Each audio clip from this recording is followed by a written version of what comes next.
He is the new head coach of the Johnson Jaguars. He is Coach Mark Soto. Coach, we thank you so much for taking the time to be with us. And again, congratulations on getting the job over at Johnson.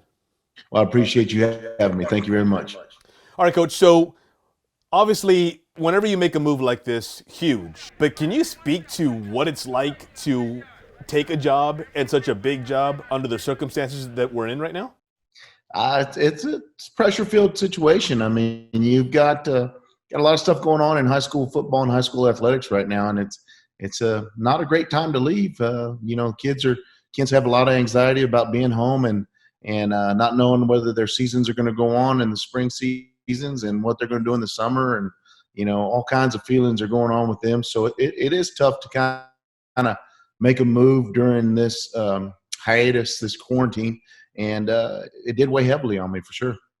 Governor Greg Abbott announcing that for the remainder of the school year, that's it. I think not a surprise to a lot of folks. Coach, I think people thought common sense was kind of, why would you put the kids back into school for essentially 3 weeks, maybe a month, with everything that could happen and everything that we've seen? So I think maybe not surprising, especially to leaders like you guys who plan for everything. But still, the fact that you lose on that amount of time in terms of campus time, in terms of what would be normal, how much of a challenge is that going to pose for you?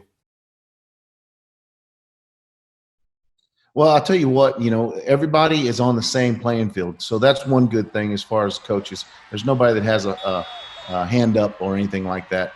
Um, what really hurts the coach is these spring sports that aren't going to be able to finish or possibly not be able to finish. We take three more weeks off. It's not like we haven't taken four already.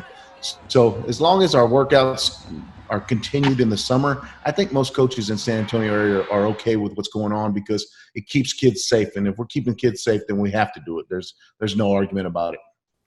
Coach, can you take us through the process of applying for the Johnson job and then actually going through the candidacy and then now being the head coach, now looking forward what the task at hand is? Well, it was a very prestigious job, so you know that the amount of candidates was high, and there was quite a few different interviews. I think we went through three different interviews. The first interview was a committee interview, and then there was an interview with the principal, and then COVID hit, and it kind of sat for a while. And that was kind of the hardest thing, just sitting for a while and waiting until we were able to speak with some of the superintendents, and then also get a board meeting. We went through a special board meeting with Northeast where they only dealt with the COVID and what they were going to do about that. And then we had to wait for another board meeting, which was April 13th, finally, to finally get recommendation on who the next head coach, athletic coordinator would be at Johnson. So it was a timely, it took a little while to get done, but I'm glad we got it done. I'm glad everything's working out the way it is. What most excites you about being the head football coach at Johnson? Oh, without doubt, working with the kids. I hear nothing but amazing things about the kids. Just their strong work ethic. They're just great kids. They're great in the classroom, in the hallways. Without doubt, it's going to be working with the kids in the community. And since working with the administration, it's been outstanding. I mean, any question I have, they have an answer to, and if they don't, they go get it. So it's been amazing so far. You speak to your time at San Marcos. I know you've put out several statements about how great the time was there with the Rattlers and how much you enjoyed it and how much that area means to you. Just want to give you a chance to reflect on those days. That's like my second home, man. There's so many families there that I'm close to. It's a small town community, and everybody knows everybody there. So just getting into that community and kind of working in and working with the kids and, working with the brothers of the brothers of the brothers, like the Mowens. They had three different brothers that came through there. Amazing family with amazing parents that raised amazing kids.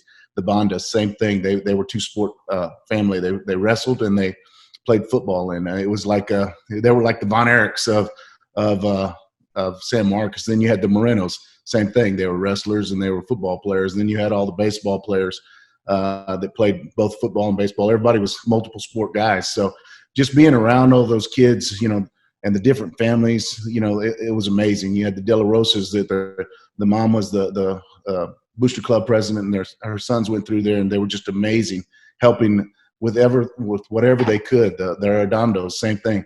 Danny Arredondo and his son, again, Booster Club president, and they just helped wherever they could, and they wanted all the kids to have success, not just their kid. And it was just amazing to be able to work with those parents and those kids and take on the different levels of brothers and sisters and cousins and all that good stuff. It was quite fun. And then of course the teachers there and the coaches are amazing.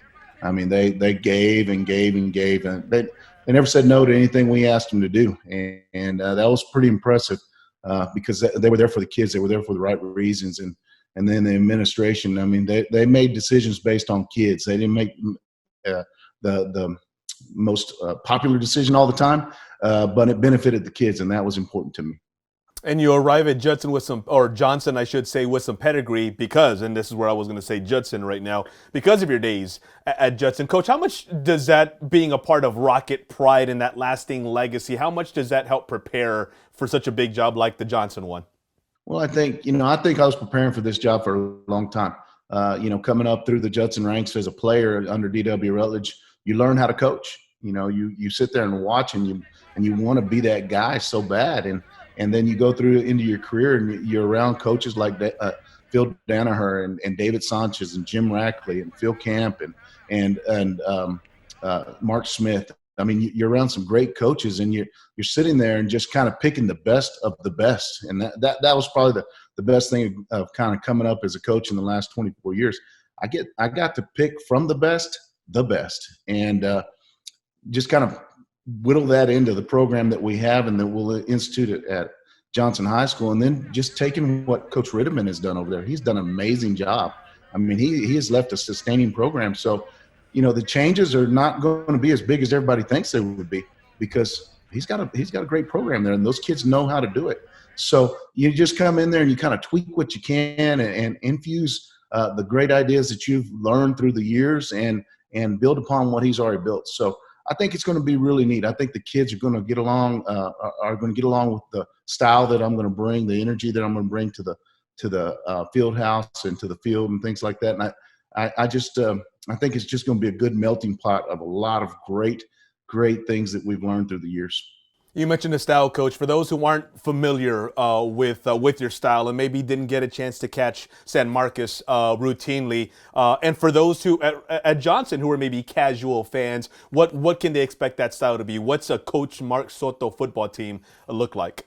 Well, he's all about the kids for sure, and whatever he can do for the kids to move them forward, it's exciting. I love jumping around and running around with the kids. I can't do it as much as I used to because I'm getting a little older and a little fatter, but I'll tell you what, I'll try. You can probably find some video of me running up and down a mat drill. Just don't video me after the mat drill because I'm probably, over in the corner puking or something. But, I just love being around kids. I love seeing kids succeed. I love seeing kids get to their goals, whether it's college, whether it's military, whether it's an A on the final. I just love seeing kids hit their goals and kind of teaching them that, yeah, you're going to fall down. Yeah, you're going to fail. You're going to fall flat on your face. But you know what?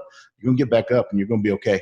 And you just keep trying and keep trying and keep trying until something good happens because that's the main thing, just moving these kids forward in their life and giving them some tools that they can succeed later in life where they're not going to hit a wall when they're 24, 25 because they can't get something done or they can't get what they want. They're going to have to work through it and they're going to understand that. So just an exciting style of coaching, real positive. We're never going to curse kids. We're never going to put the kids down and demean kids. We're never going to back them in the corner and make them be defensive.